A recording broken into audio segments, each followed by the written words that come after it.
Yes, people, welcome back. Hope we are all good. So it is Wednesday, and I am currently sitting outside Starbucks. I thought I'd venture out today to get my check-ins done because sleep was awful last night. Really, really bad. Only had a couple of hours, and I just wanted to get out and do some check-ins just to like pick up the energy, get some caffeine in, obviously, and not be kind of sitting and staring at the same walls I have been staring at all night. So definitely helped. Check-ins absolutely flew through them, and feeling definitely better than I did waking up this morning after a couple of hours sleep I did. So it's sunny as well, which we don't often get in Wales. So today, I am going to be training legs, and I'm going to take you through a leg session, which I haven't done before. So definitely excited to take you through that and give you some pointers. But we are 5.5 weeks out now. This prep is absolutely flying by, and things are moving nicely. So last week we ran 3 high days, and we saw like I think 4 pounds off over the week. And we decided to do the same again this week. Not necessarily like running high days to fill up massively. Actually, we did the same as we did last week, or have been doing the same as we did last week in terms of 550 carb a day, to just be able to help with sleep or try and help with sleep a little bit, and improve training performance, and keep conditioning coming in. And it's definitely working because 2 high days, Monday, Tuesday, and today now I dropped over a pound, which is absolutely banging.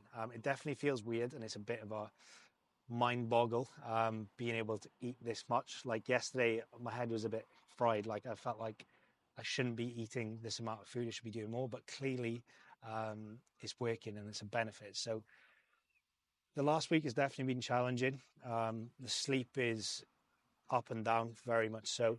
And it's the main thing I struggle with in prep. Now, I actually feel all right throughout the day.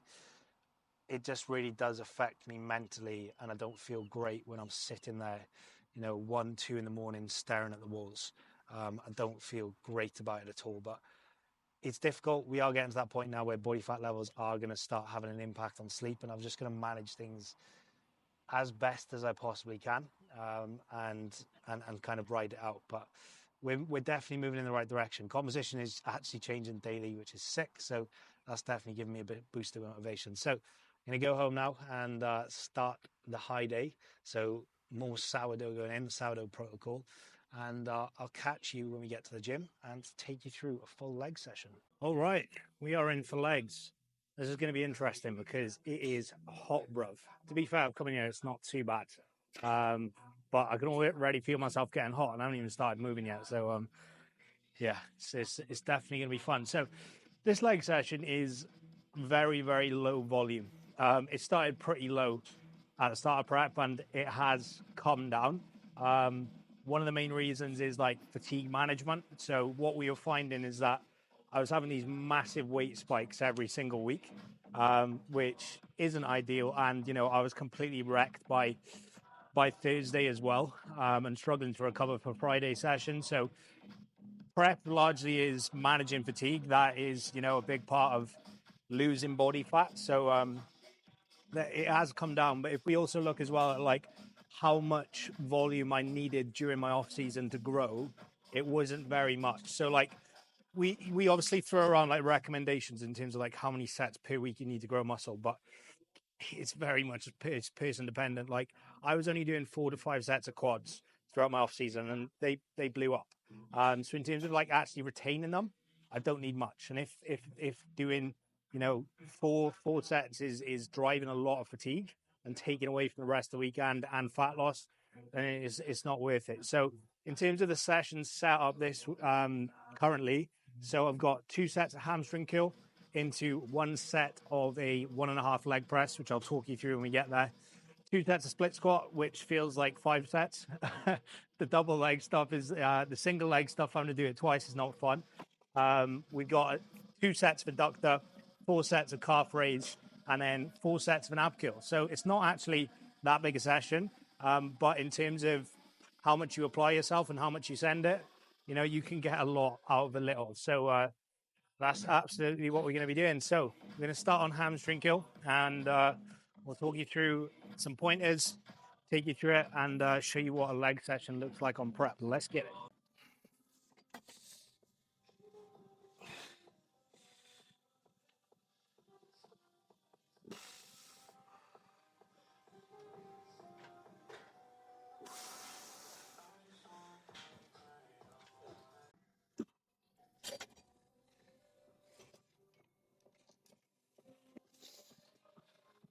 So starting off with the lion leg curl, always a good idea to get something like a hamstring curl in before you go into your compound movements.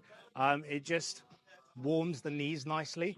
So like the leg presses, the squats, whatever you may be doing feels better. But also as well, like try doing a hamstring curl when your quads are absolutely blown.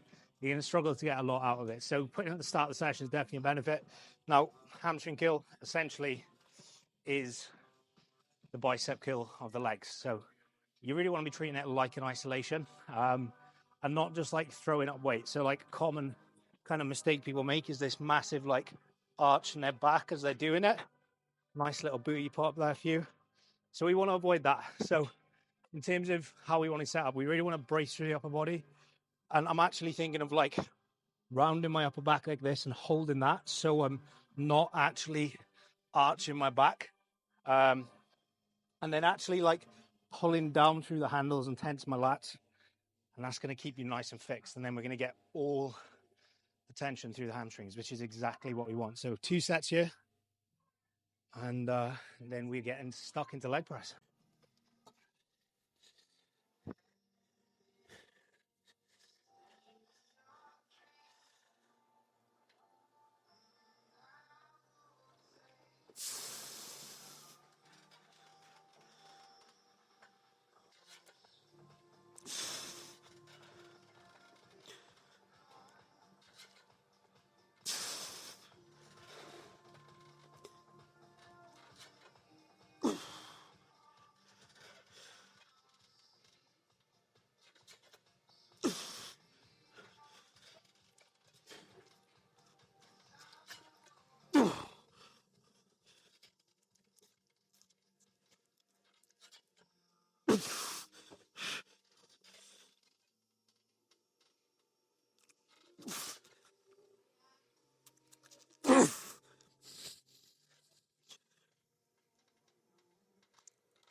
Oh, Jesus.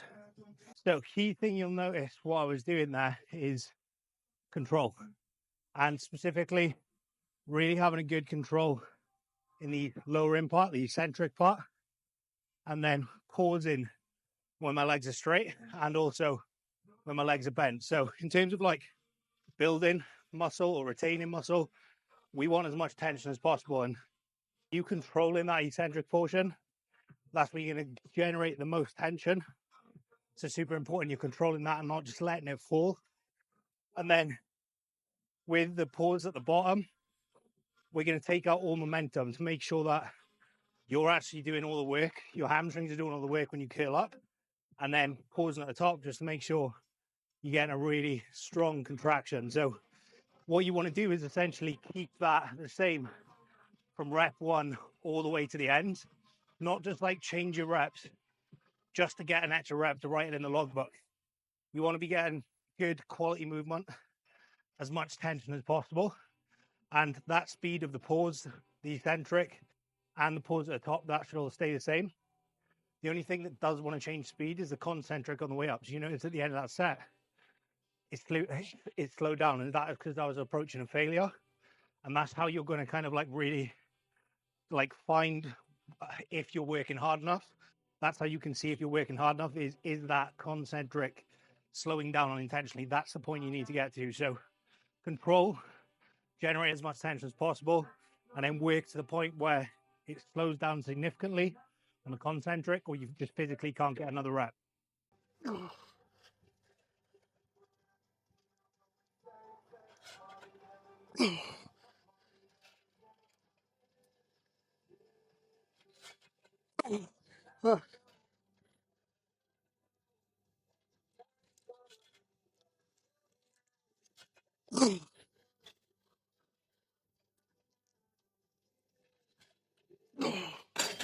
2 sets of leg curl done. Hamstrings are pretty damn blown. Did do deadlifts yesterday as well. They're recovering okay between that because I'm still able to maintain that. So knees are nice and warm, and time to go on to leg press. In my opinion, probably one of the best quad builders there is, if not the best, because you don't have to worry about like bracing or anything like that. You like you do with a hack squat or any other type of squat pattern. You're locked in, and you can absolutely send it. But it's one of the best leg builders, quad builders, if you do it right. Now, a lot of people butcher this. They go for weight over execution and miss the big part, which is getting in that hole. You're going to see the biggest response to hypertrophy when your quads are fully stretched, when they're lengthened.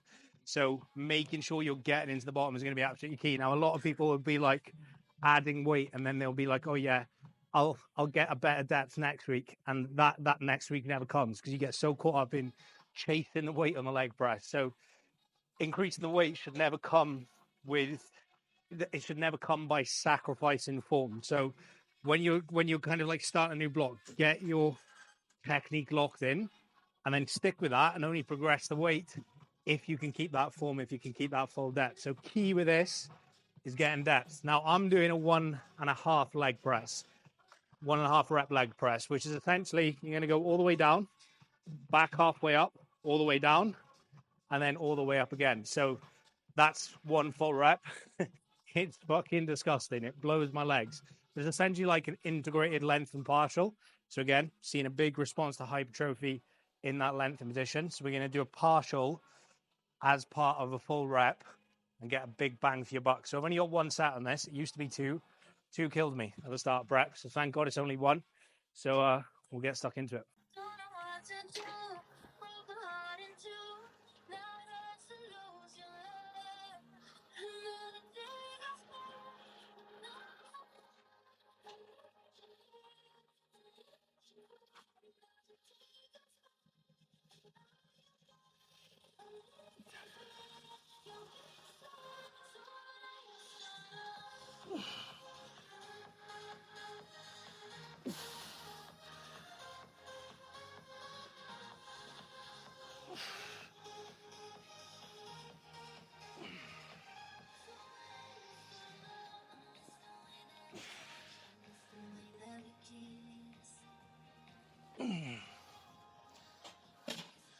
Oh, it feels all right, you know.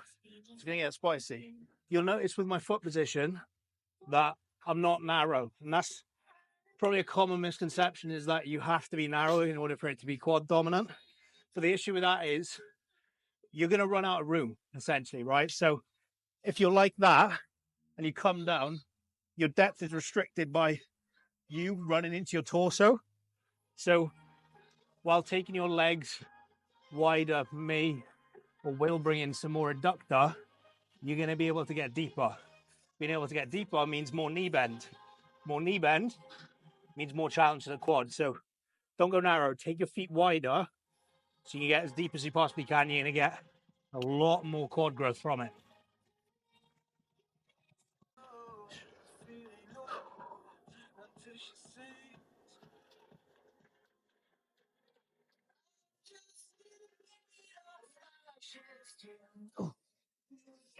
Yep. So two other key things you want to focus on is actually committing to that bottom position where it's hard, essentially, where it's the hardest part. So at the bottom, you're at your weakest, and this is at its heaviest. And the pause is what a lot of people don't do. You want to commit, if you want to grow your legs, commit to like a 2-second pause down the bottom. And I guarantee you your quads will grow much, much better. The other one then is like foot pressure. So a lot of people won't really think about what they're doing. They'll just kick the plate away from them. What I'm doing is I'm really like putting pressure through the ball of my foot here.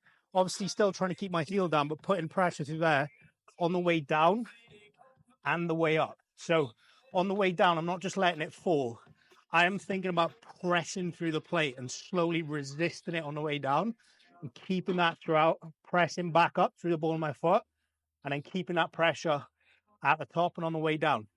Don't rock back onto your heels. It's almost like cheating. You're taking tension off the quad. Keep through the ball of your foot. Keep that pressure on, and you'll generate a lot of tension through the quads. All right. Time to send it.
Ah.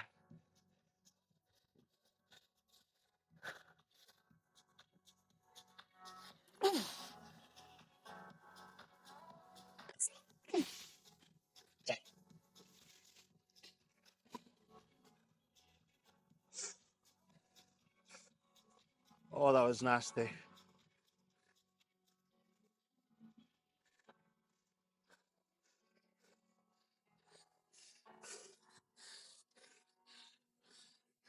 When you come in the, when you do the half rep, you're like, it feels like a 1 rep max. You're like, how am I going to get a full rep on this?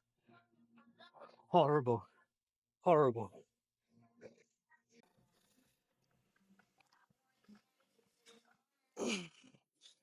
Oh, I hate split squats. For some stuff, you have to do, even if you don't like it, because it's good for you. Stuff you don't really like is probably the best.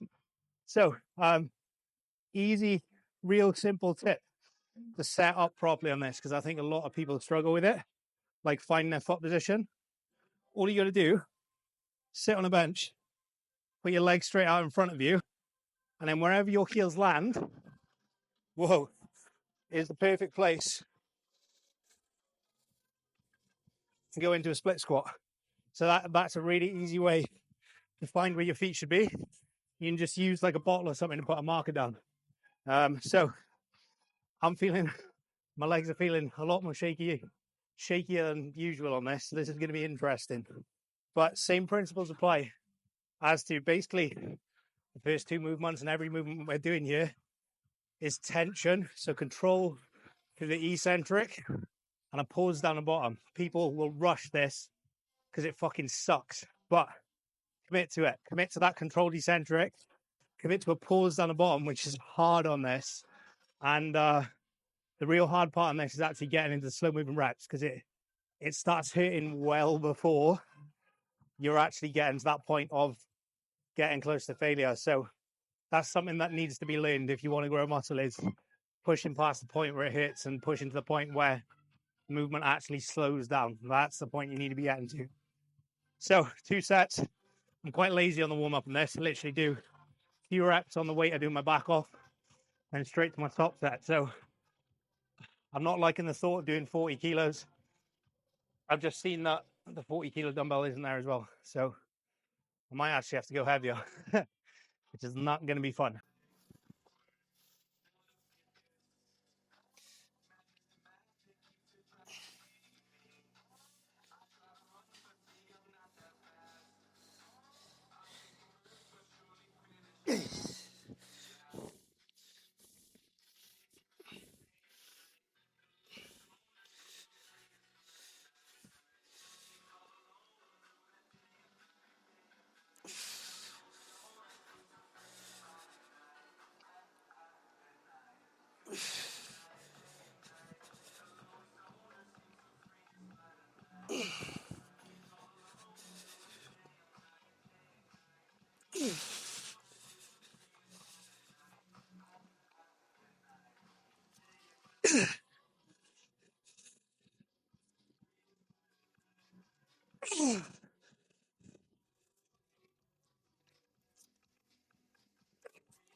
Oh, yeah, overshot that one.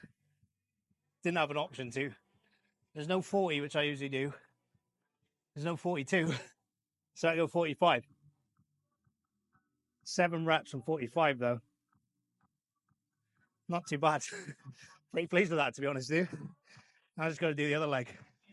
When you're doing this, like single leg stuff, I've mentioned it in previous videos, but especially something like this, give yourself time between legs, because there's no way I'm going straight back into that.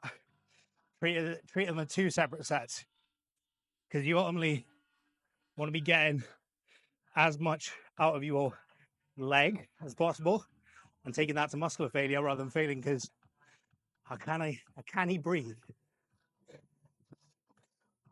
God damn.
My legs are gone, bro. It's starting to get a lot harder. Obviously, with the accumulation of fatigue, I've just been lighter dieting, cardio. That is getting harder. Max reps, but not too happy with the quality of that. Obviously, not ideal going heavier on the first set, but not too happy with the quality of that. I might have to look at just pulling back a little bit to keep the stimulus high. Like I maintained reps there, but it was shaky. And this far out now, I don't really want to be taking risks. So I'm going to reassess that next week, see how it feels. Maybe pull back a little bit just to keep the quality of the stimulus high, as opposed to just getting the reps done. So yeah, the back off set, it always gets me. Still got one more leg to go. God damn it. Adductors, they should be at the start of my session. But this stack is quite light. And if it was at the start, I'd be doing about 30 reps. Ain't nobody got time for that. And it actually just, yeah, it would build muscle if it was taking to failure, but it's going to fatigue me going into my leg presses. So I'd much rather do it at the end and do less reps because of that reason of fatigue, but also as well because doing 30 reps is boring. But this movement is key. So reason we put it at the start of the session is do similar with the hamstring curl, getting your knees warm. This will get your hips nice and warm to go into your leg presses, your squats. But it's a key movement to actually having like a developed leg. A lot of people focus obviously on the quads, but if you've got big quads and then a massive thigh gap, it looks pretty weird, right?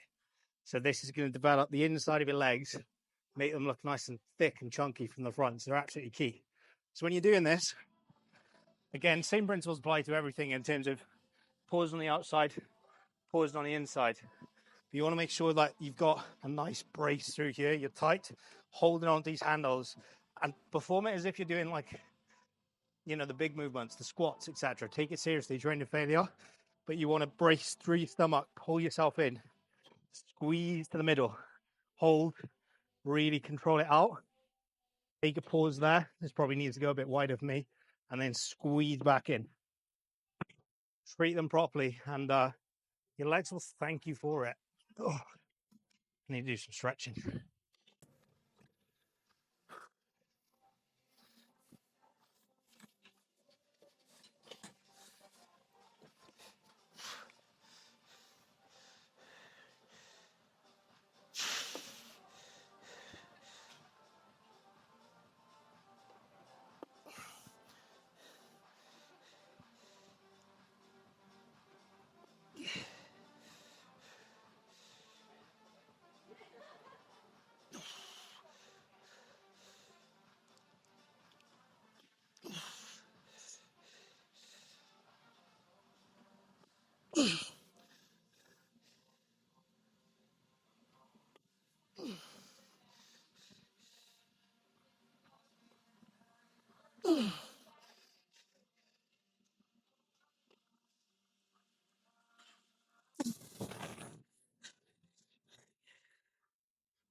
Final two exercises. Always a good feeling when you get to this point on legs. So final two is ab kill and calf raise, which I actually do is like a calf press on the like pin loaded leg press. And I actually superset these two simply because I just want to get it done by this point on prep. And they're not going to impact each other. You know, doing an ab kill and a calf raise, they're not going to fatigue each other. So you can superset them together just at the same time. So you've got 4 sets on this now. With abs, obviously it's important when you do them when you're dieting, but a lot of people don't do them when they're in the gaining phases. Abs are the same as any other muscle group. You need to grow, you need to train them with progressive overload in a surplus. So if you're waiting until you start your dieting phase to start training abs and you think you're going to develop this amazing six pack, you've kind of missed the mark. So make sure you do them in your off season. But what we're going to look at doing here is not just like a lot of people, when they doing like any ab movement, they just try and like lean forward or bend forward from the hip. What you actually want to do is round your upper back as much as possible. So with this now, I'm not just trying to like yank with my hands. These are my elbows are going to stay fixed. And what I'm going to do is stretch at the top, and then I'm going to try and round my upper back as much as I can. So I like to think of tucking my chin to my chest and then curling my upper back as much as possible. It actually looks like quite a short range of movement because it is. You're only like able to bend your spine so much. But try and think about rounding your spine as much as possible, and you can hit your abs a lot more rather than just leaning forward.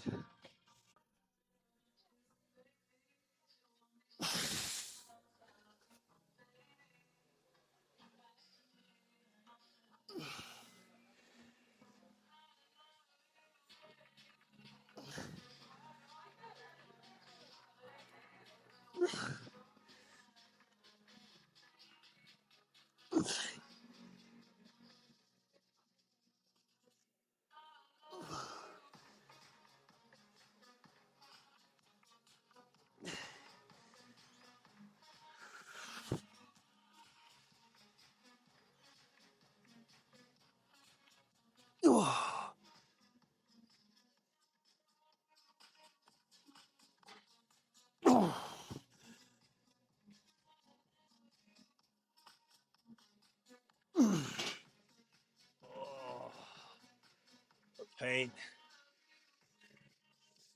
Yes. And then the calf raise. Believe it or not, I do actually train them. Train them 3 times a week in my off season.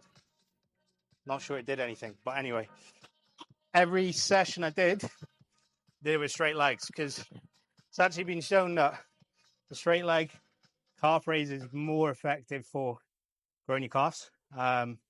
So focusing on straight leg stuff, and if you're finding you're not feeling it much, really think about just like pushing your knees down and extending as much as possible. And then same with what I was saying about all other movements, like your muscle responds best to hypertrophy in that stretch position.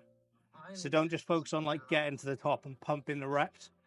Really spend time in that bottom position with your ankle fully flexed. And you're going to get a lot more from it. And actually, when you come to the end of your set, even when you can't get to the top of the calf raise, just keep going until you can't move anymore. Basically, like finish with the length and partial. And you will most definitely feel your calves and hopefully, unlike mine, grow a pair.